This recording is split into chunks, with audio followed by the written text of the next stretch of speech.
Structure of a bisexual flower. A flower is a modified condensed shoot specialized to carry out sexual reproduction. तो flower एक shoot का part है जो कि plant को help करेगा आगे ग्रो करने में और सेक्सुअल रिप्रोडक्शन करने में. अगर हम फ्लावर की बात करते हैं तो एक बाइसेक्सुअल फ्लावर के अंदर 4 वर्ल्स प्रेजेंट हैं. वो 4 वर्ल्स हैं calyx, Corolla, androecium and gynoecium. इसमें से कैलिक्स और कोरोला को नॉन असेंशियल वर्ल्स कहा जाता है बिकॉज ये डायरेक्टली रिप्रोडक्शन के प्रोसेस में पार्टिसिपेट नहीं करते. और अगर एंड्रोशियम और गाइनोशियम की बात करें तो इनको एसेंशियल वर्ल्स कहा जाता है बिकॉज ये दोनों डायरेक्टली इन्वॉल्व होते हैं रिप्रोडक्शन के प्रोसेस में. अगर एक फ्लावर के अंदर चारों वर्ल्स प्रेजेंट होंगे तो उस फ्लावर को कंप्लीट या परफेक्ट फ्लावर कहा जाएगा और इनमें से कुछ अगर एब्सेंट होगा तो उसको इनकम्प्लीट या इम्परफेक्ट फ्लावर कहा जाएगा. अब एंड्रोशियम और गाइनोशियम की अवेलेबिलिटी के अकॉर्डिंग फ्लावर्स को 2 पार्ट्स में डिवाइड किया गया है, यूनिसेक्सुअल और बाइसेक्सुअल. अगर एक सेक्स ऑर्गन प्रेजेंट है मतलब या तो एंड्रोशियम प्रेजेंट है या गाइनोशियम प्रेजेंट है तो ऐसे फ्लावर को यूनिसेक्सुअल फ्लावर कहा जाएगा. और अगर एक फ्लावर के अंदर दोनों रिप्रोडक्टिव ऑर्गन्स प्रेजेंट हैं मतलब एंड्रोशियम और गाइनोशियम दोनों प्रेजेंट हैं तो ऐसे फ्लावर को बाइसेक्सुअल फ्लावर कहा जाएगा. अब आते हैं चारों वर्ल्स के डिस्क्रिप्शन पे. सबसे पहला वर्ल हमारा कैलिक्स है.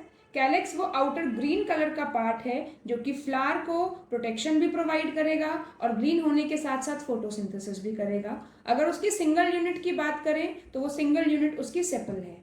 अब ये सेपल्स अगर ग्रीन कलर की होंगी तो ऐसे कैलिक्स को सेपलॉइड कहा जाएगा और अगर ये सेपल्स हमारी कलर्ड होंगी तो इनको पेटलॉइड कहा जाएगा. सेपल्स अगर फ्यूज्ड हैं तो इनको गैमोसेपेलस कहा जाएगा. सेपल्स अगर इंडिविजुअली प्रेजेंट हैं तो इनको पॉलीसेपेलस कहा जाएगा.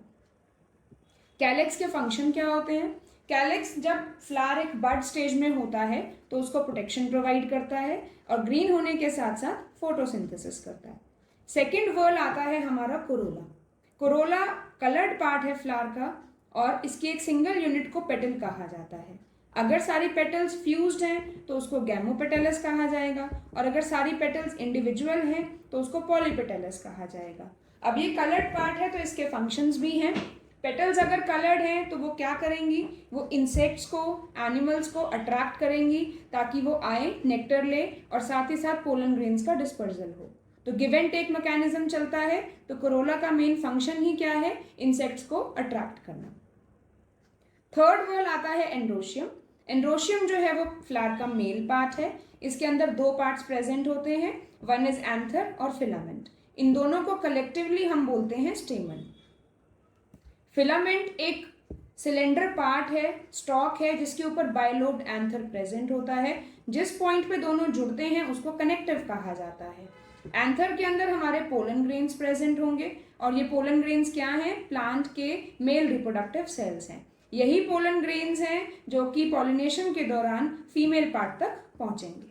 तो एंड्रोशियम का जो यूनिट है दैट इज पोलन ग्रेन और पोलन ग्रेन प्लांट के रिप्रोडक्शन में हेल्प करता है. नेक्स्ट आता है गाइनोशियम. गाइनोशियम जो है फ्लावर का फीमेल पार्ट है. इसके अंदर 3 पार्ट्स प्रेजेंट होते हैं, stigma, style and ovary. Stigma upper part है जो कि स्टिकी पार्ट है. इसी के ऊपर पोलन ग्रेन आके लैंड करेगा. स्टाइल एक लॉन्ग ट्यूब है. पोलन ट्यूब वहां से नीचे ओवरी तक जाएगी जहां पे हमारे ओव्यूल्स प्रेजेंट हैं. तो पोलन ग्रेन स्टिग्मा पे लैंड करेंगे, पोलन ट्यूब बनाएंगे और नीचे ओवरी तक ओव्यूल्स तक पहुंचेंगे. ओवरी के अंदर ही पोलन ग्रेन्स और ओव्यूल्स का फ्यूजन होगा जिसको फर्टिलाइजेशन कहा जाता है और फर्टिलाइजेशन के बाद ये फ्यूजन वाला पार्ट जो है आपका सीड में कन्वर्ट होगा. फाइनली ओवरी जो है फ्रूट में कन्वर्ट होगी. तो ये था एक स्ट्रक्चर एक बाइसेक्सुअल फ्लावर का.